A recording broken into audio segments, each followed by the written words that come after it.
Hi guys, it's Miss Lisa and I'm out on the porch for porch time, story time, and I have a book for you from the library that is called Goldfish on Vacation. And the words are by Sally Lloyd Jones and the pictures are by Leo Espinosa.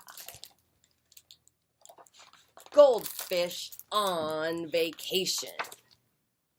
And if it's a little smoky, it's because we got the barbecue going. I don't know if you can see that or not. In a small apartment in a tall, round building by a park next to a river in the middle of the big city, there lived 3 children, H, little O, and baby M. In a small bowl next to a lamp in the middle of a table beside the curtain in the small apartment, there lived 3 goldfish, Barracuda, Patch, and Fiss. Fiss. An old fountain stood at the end of their street. It was broken and covered in ivy. No one used it anymore except to throw garbage in, but the children thought it was beautiful. On top of the fountain there perched, as if he had just landed or was about to fly off, a magnificent stone eagle with outstretched wings. Grandpa said that the same people who built the famous Grand Central Station built the fountain, and in the olden days before there were cars, horses used to drink from it.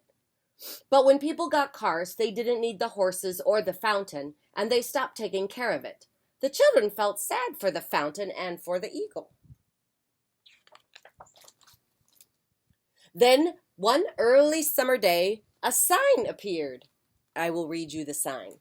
Hamilton Fountain Water Garden, coming in 2 weeks, calling all goldfish who are looking for a summer home. The young children rushed to tell their fish, "You're going on vacation!" Barracuda stared with his big fish eyes. Fiss blew big Fiss bubbles, and Patch sank slowly down to the bottom of the bowl. "See? They can't wait," said H. Grandpa rushed into the kitchen, and on the big calendar on the wall next to June 28, he wrote, "Goldfish on Vacation." But the children didn't need a calendar to remember. They were already counting the days. Every morning they rushed to the window, and so did Grandpa. And every morning they watched a man at the fountain. One morning he was cleaning. The next morning he was scrubbing and scraping. Another morning he pulled ivy off the eagle and filled the fountain with clear, cold water. He put in tall reeds and then lily pads. And then one morning, the children couldn't see him, and they couldn't see him because, check that out, because of all the children. The children and the children and the children were all crowding around him. All of them were waiting to drop off their little fish children. "It's today," cheered H, little O, and baby M, and it was. In no time, they were making their way slowly down the big staircase and out the front door. Grandpa leading the way, and then little O with her net, then baby M with the fish food, then H with the bowl, and Barracuda, and Patch, and Fiss, in a wonderful goldfish parade. Ooh, the smoke from the barbecue is starting to get my eyeballs. We're doing pizza on the barbecue. On the street, everywhere they looked, there were goldfish parents, just like them with their goldfish. Look at them all. See all the kids with their goldfish.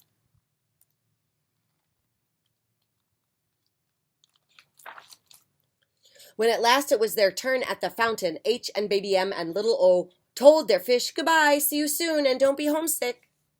And the man helped them lower the bowl under the water. At first the fish hung back in the bowl until, in a flash of light, they darted off and were gone.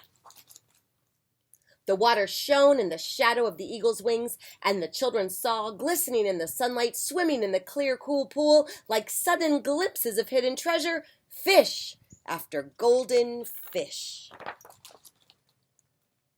Through the hot summer, H, little O, and baby M stopped to say hello to their goldfish, and so did all of the other goldfish parents. Soon all of the children looked forward to meeting each other at the fountain, and every day they played together, and every day Grandpa came and put his chair down and chatted with the children, who liked to sit and listen. And he told them stories of the hot August days long ago when he was a little boy, and how all the children who couldn't leave the city would jump in and splash in that fountain. And then those children wished that they were the children who were jumping in. And before you knew it, it was the end of the summer. The man told the goldfish parents that the only way to catch their fish was to go into the fountain, to wade in the water with their nets. So all of the children took off their sandals and jumped and splashed and laughed in the fountain. And then Grandpa took off his sandals too, and he rolled up his trousers and paddled. And he said it was like those days long ago when he was a little boy. And the children could hardly even recognize their goldfish. They all looked like completely different fish. Are they really our fish? Asked little O as they headed home. Oh, yes, I'm certain that they're our fish, said Grandpa, who really wasn't certain at all that they were. They look so fat and happy, said H. Of course, said Grandpa. That's what a vacation will do for you. Anyway, who says you have to leave the city to have a vacation? And the children laughed because they knew that it was true. And so the goldfish, who may have been Barracuda and Patch and Fiss, or some other goldfish altogether, went back to being fish in a bowl. And the children went back to being children at school, until next summer, when Hamilton Fountain would would once again be filled with lily pads and reeds and shining water and golden fish and children. I absolutely love this book. Let me read you this part, because you know what? This is a true story. Author's note. This is a true story that happened in New York City over the summers of 1992 until 2005.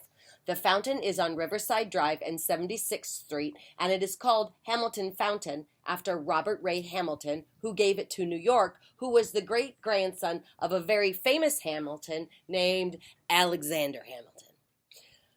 The man who came to clean the fountain was called Brad, and he was a volunteer with the Riverside Park Conservancy. The tall, round building is famous because the artist Marc Chagall lived there for about 10 years in the 1940s, and he loved it for the wonderful light.